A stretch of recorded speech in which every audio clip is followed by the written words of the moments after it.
Example 4.3. What is the radius of the path of an electron? Its mass and charge is given.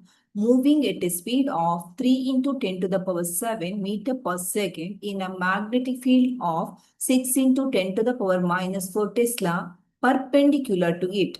What is its frequency as well as find the energy in keV. Okay, first we visualize the question. We will write all the given values. Mass of the electron is given.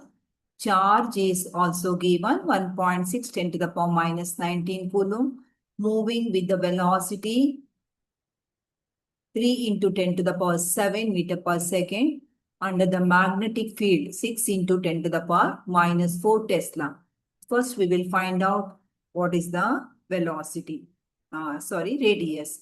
When a charged particle is moving perpendicular to the magnetic field, here Lorentz force QVB provides necessary centripetal force mv square by r. So if you simplify, you are getting the expression for radius r equal to mv by qb. We'll substitute all the given values. Mass of the electron 9 into 10 to the power minus 31. Moving with the velocity 3 into 10 to the power 7 divided by charge of electron 1.6 into 10 to the power minus 19 under the perpendicular magnetic field 6 into 10 to the power minus 4.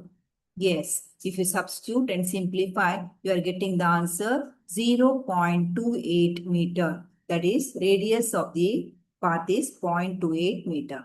Okay, next we'll go for frequency. Formula for frequency is QB by 2 pi m, QB divided by 2 pi into m.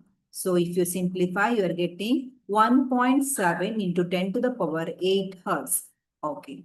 Now the third part, we have to go for energy. Energy equal to half mv square, half mass of the electron moving with the velocity 3 into 10 to the power 7 whole square. If you simplify, you are getting the answer 4.05 into 10 to the power minus 60 joule. But in the question it is asked, find the energy in keV. What is the relation between electron volt and energy? 1 electron volt equal to 1.602 into 10 to the power minus 19 joule. So now we have to convert. That is 4.05 10 to the power minus 16. Joule is replaced by electron volt divided by 1.6 into 10 to the power minus 19. So you are getting 2.5 into 10 to the power 3 eV. 10 to the power 3 equal to K. So you can say final answer is 2.5 kilo electron volt.